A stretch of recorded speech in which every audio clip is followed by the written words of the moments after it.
Thank you for tuning in to Comedy in the Barbershop. I'm your host, DJ Alignment, also known as Stylist John. Comedian John B. Taylor II. I want to give a round of applause to everybody in the building.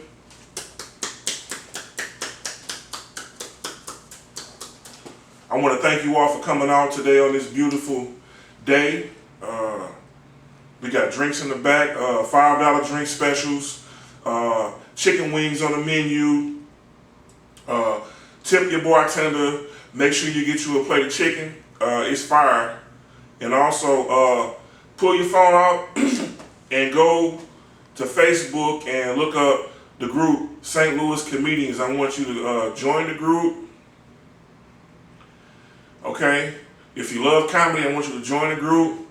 I want you to go to YouTube, type in St. Louis Comedians, and also subscribe to the YouTube channel. And be on the lookout for some of the funniest comedians in the city of St. Louis. All right, without much further ado, I give you Comedy in the Barbershop.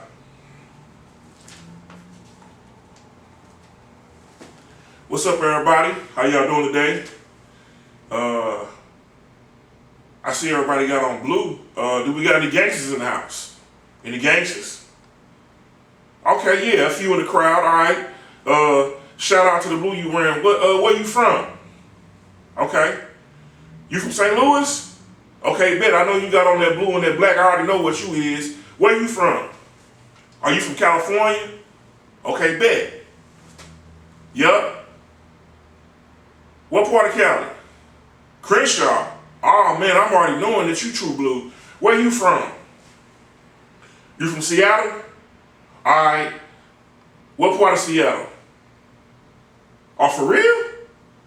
Oh, man. Okay, so we got some Crips in the house. Shout out to all the Crips. Did y'all know that the word Crip stands for Community Resource and Progress? You know, I was doing some research on Crips. And I was, everything I was told when I was growing up by my family was like, you need to stay away from gangs. You need to stay away from them. I don't want you getting caught up in the street life. And I was doing some research, and I found out about this guy named Henry Crip Hurd. And I was sitting there thinking, I just seen all the little propaganda on street gangs and how you ain't supposed to join one and why you shouldn't. And I seen the video of Henry Crip Hurd, and I was thrown off like, wait a minute, this who started the Crip Walk? Henry Crip Hurd in the 1940s, he was a Harlem dancer, and he was a double amputee. His left arm was amputated and his left leg was amputated, and he came out with some crutches. And the name of the film is called The Boarding House Blues. And I'm talking about he came out with the crutch and he was doing this thing. I'm talking about like doing this walk, and then he threw the crutch out to the side. And it dawned on me, I was like, wait a minute, is this who started the Crip gang? A double amputee? And I said, wait a minute, it makes sense, it makes perfect sense, which is why you throw up the C. They was Crips, they was crippled. He was an amputee. Did you know that it's over 1.3 billion people that experiences a disability?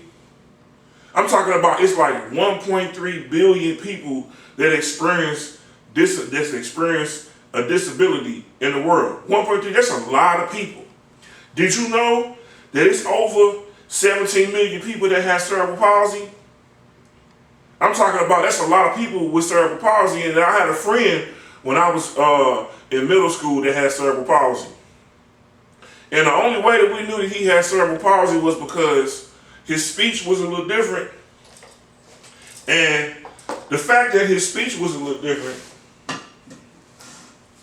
and his walk was a little different, that was the only way you knew that he had cerebral palsy. Let me demonstrate. My partner had this arm that we called a chicken wing because his arm couldn't straighten all the way out. And because his arm couldn't straighten all the way out, it was almost like it was stuck to his body. And so then he would also have this walk where he would walk like Frankenstein a little bit when he was trying to walk, and so he would walk with his right leg and his left leg kind of kick over. And so then his speech, his right mouth was a little twisted, like this. And so when he be talking, you kind of got to turn your ear so you can hear him, so that way you get a better understanding of what he's saying. And so when we was hanging out and we was running, he would be running, and so he would be running like this, trying to catch up with us. And I was like, you know, my mama taught me to be respectful to people that have disabilities, you know, and also to be kind and compassionate, and we just treated him like one of our brothers. He was a cool guy. But sometimes when people don't know him, we'll come up to him and, you know, we cool with him. We got names that we call everybody, you know what I'm saying? We call him, you know, Chicken Wing, and, you know what I'm saying? We call him Gangsta Walk. And the reason why we call him Gangsta Walk is because when he would walk, he would have this mean walk where it'd be like, he got the chicken wing here, and his mouth was a little twisted, and then when he would walk, it would be like a little bit of drool come out like, and then when he would walk, he would just, it was smooth too. He would walk slow, and then he would drag that leg behind. So, I'm working in this barbershop called Prime Time on West Florissant in St. Louis. And I'm a barber. I'm working in the side next to my partner Mike. Mike is a funny guy. Mike looks like Bald Bull from Punch Out. I don't know if y'all never played Punch Out. Look up this dude named Bald Bull. That's what Mike looked like. Mike is a light-skinned guy, about yay tall. He's shaped like a bowling pin. He got a belly. He wears his pants on his waist, but it always comes down to his waistline, below his waistline, like he's sagging. And he always wearing fresh gear. Beard sharpened up, and he a cold ass barber. He was one of my partners. And I was working next to him, and we was, you know, politicking, and he liked to laugh, and we was joking, and in walks this dude that reminded me of Gangsta Walk. This dude with cerebral palsy walks in with his family. And he walk into the barbershop like, hey, what's up? Everybody was like, hey, everybody in the stop turned around and acknowledged him and was like, hey, what's up? And he walked in, and he went over and sat in one of my other barber friends named Marvin chair. And he went over and sat down in Marvin chair, and when he walked through the shop, he was walking through the shop like this, just like Gangsta Walk was. What's up, everybody? I looked at him. I thought it was Gangsta Walk. I was like, what's up, Gangsta? He was like, what's up, cuz? He threw up the C like this. What's up, cuz? The chicken wing disappeared for a minute. I was thrown off. I was like, okay, people with disabilities don't got no disability. It's like a superpower. Because as soon as he said, what's up, cuz? And he had a chicken wing, his chicken wing went away. And I was like, dang, that's the power of being a Crip. I was thrown off. I was like, so he went and sat in Marvin's chair. Marvin is a phenomenal barber. Okay, he's from the hood, just like me. And Marvin sometimes nods off when he cutting hair. I'm talking about like he a cold barber. Everybody that know him know he a cold barber. But sometimes he nod off. He was in the middle of cutting Gangsta Walk hair. Just in the middle of cutting his hair. And Marvin nodded off. And Gangsta Walk was pissed off. Gangsta Walk turned around and stood up and was like, hey, cuz, you tripping. Wake your ass up. And I started bugging up laughing. I turned and looked at Mike, and Mike was bugging up laughing too. We was bugging up laughing. Then turned around, the other barber that was across from us was bugging up laughing. And Marvin was nodded off. I'm talking about like full Michael Jackson nod, like he was one of them zombies, like. And we was like, Marvin. He went, huh? You know, when you work hard, sometimes, you know, you find yourself going to sleep. I really do believe that Marvin is narcoleptic. He gotta have some sort of narcolepsy somewhere. Because how can you be a barber, you cutting heads, and you doing the Michael Jackson lean in the middle of doing the haircut like this motherfucking fade that Marvin was doing was so clean on Gangsta Walk head. It was so clean. I'm talking about like, it was like a Boosie fade. It was like, It was airbrush like, And Gangsta Walk got upset with him because it was getting to the top part of his head where you know when you using clippers, when you get to the top part of the head, when you taking it from a fade, from a ball fade to a regular fade, you pop on at 1.5 and go against the grain. You know what I'm saying? And then when you go against the grain, you knock the top down, wavelength, and Gangsta lean like this hairline, razor line, he like it lined up, razor line, and then he like with the enhancements, and Marvin fell asleep. I'm talking about like, Marvin, wake up, Marvin, wake up. Huh? You cutting her, man? Somebody had to go over there and tap him. And when somebody went over there and tapped him, he woke up like this, and then he did the motherfucking Michael Jackson lean like, You know, the part on Smooth Criminal where Michael Jackson is with his guys and they do like this, and they got on their hat, and then they turn around like this, and their feet is planted down, and then they just do the motherfucking lean like this. I'm talking about like, Marvin was full lean on like this behind the client in the chair. The client was pissed off. The client turns around and said, I want a refund. Gangsta lean was like this, I want a refund. I want a refund, Marvin, you better finish my head. I got somewhere I got to go. Mike was laughing, but he seen the look on Gangsta Lean's face. And I was looking at Gangsta Lean like, why is Gangsta Lean chicken going down to his pocket? And Mike was like, he got a gun. So Mike ran across the Gangsta Lean and was like, all right, man, you want me to finish your head for you? He was like, yeah. And then he just walked over there to Mike's station. Mike finished his hair. We told Marvin, hey, go into the bathroom and put some water on your face, man. You working too hard. I know you sleepy. So Marvin went into the bathroom, put some water on his face, and came back out and was like, my bad, dog. Gangsta Lean is all right. I just ain't gonna go to you no more. And Mike finished cutting his head, and Marvin missed out on a few dollars. But I was sitting there thinking like, man, that was wild. I didn't know that it's some gangster brothers with cerebral palsy that carry pistols in their front pocket.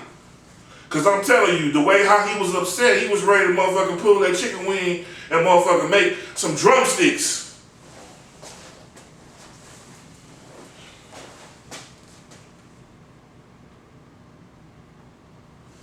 As Gangsta Lean was walking out of the barbershop,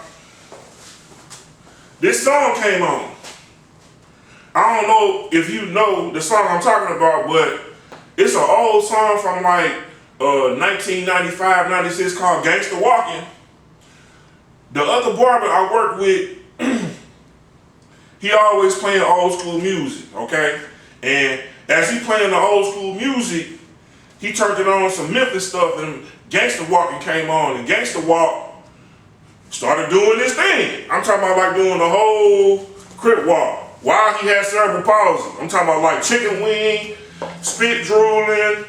He's still looking cool while he do it, just doing the crip walk. I'm talking about like the whole thing. And he throwing up the C while he listened to the song. And I was just baffled about how people that they say have disabilities don't have disabilities but have disabilities. And it just made me sit there and think for a minute like, it's 17 million people with disabilities that don't have disabilities but have disabilities. And I was like, kind of thrown off for a second. And I was like, man, he must be the life of the party wherever he go, because everybody watching. He was sitting there doing the gangster walk. You know, the song go like this. Dun dun dun dun dun dun, walking, walking, dun dun dun dun. Keep gangsta walking, dun dun dun dun dun, walking, walking, dun dun dun dun. Keep get busy up, doom, doom, doom, doom, doom,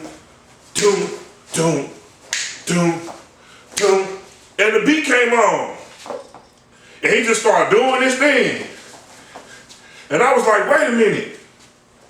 I said, I've been to Memphis before. That's juking. That's the gangster walk from back in the day when I used to work at the Palace. Shout out to the Palace. Everybody in St. Louis know about the Palace. If you grew up in St. Louis between 1990 and I want to say 20 and 2010, between 1990 and 2010, the Palace and Saints was open for a real long time. Now, if y'all never heard about what the Palace and Saints was, the Palace and Saints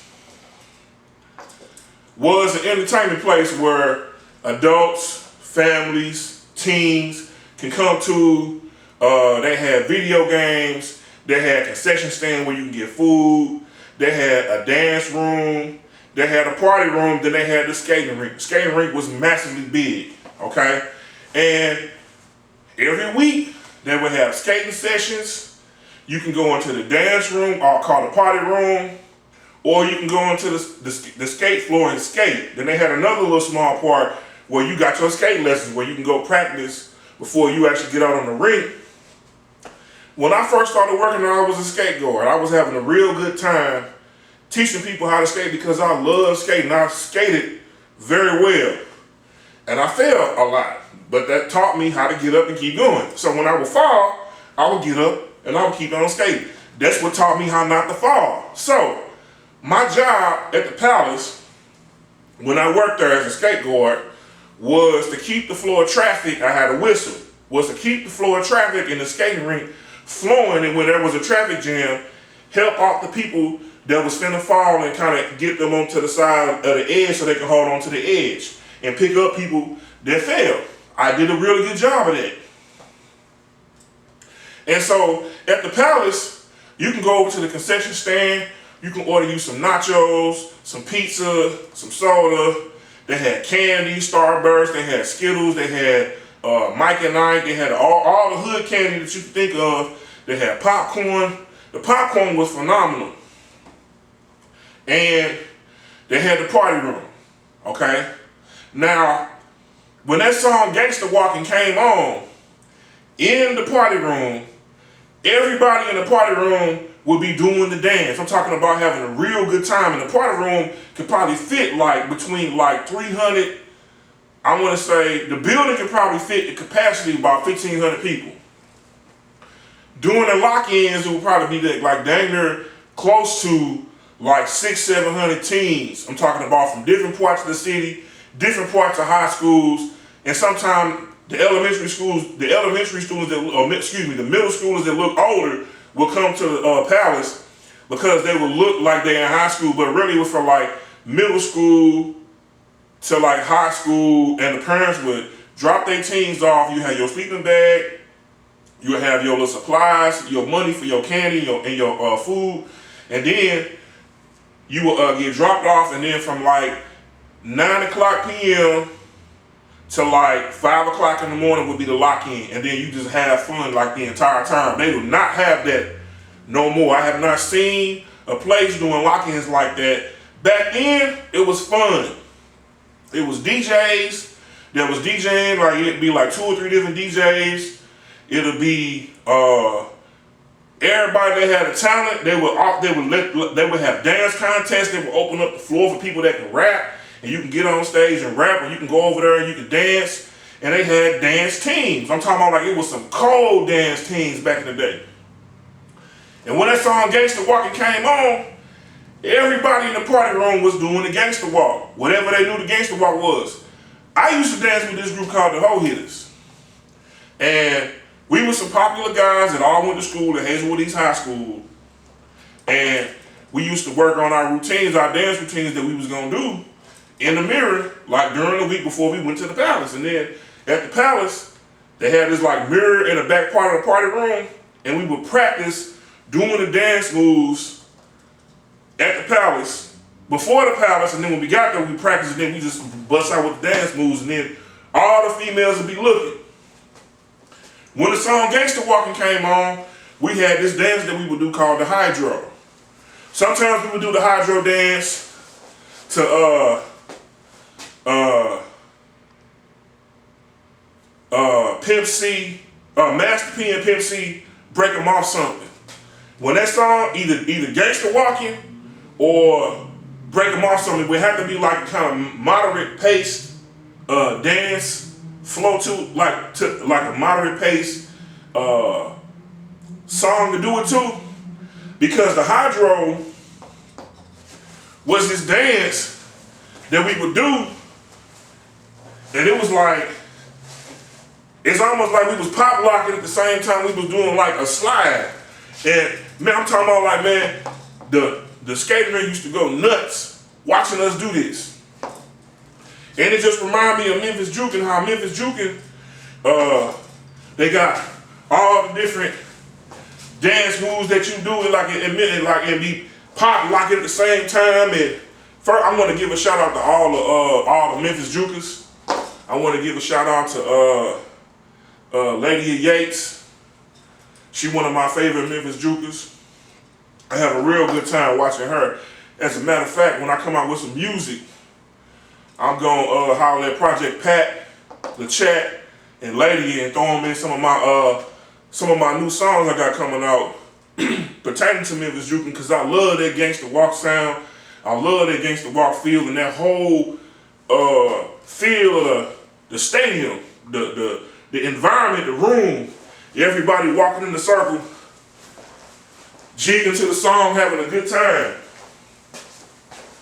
But if you like dancing and you like comedy, I want you to follow me on my social media. The first place I want you to follow me on is St. Louis Comedians. My name is comedian John B. Taylor II. I'm also known as Stylist John in the Barber Beautyshop world, and also known as DJ Alignment in the entertainment world. You can follow me on St. Louis Comedians. Join the group. We got a lot of great comedians in St. Louis. Some unheard of, some about to be known.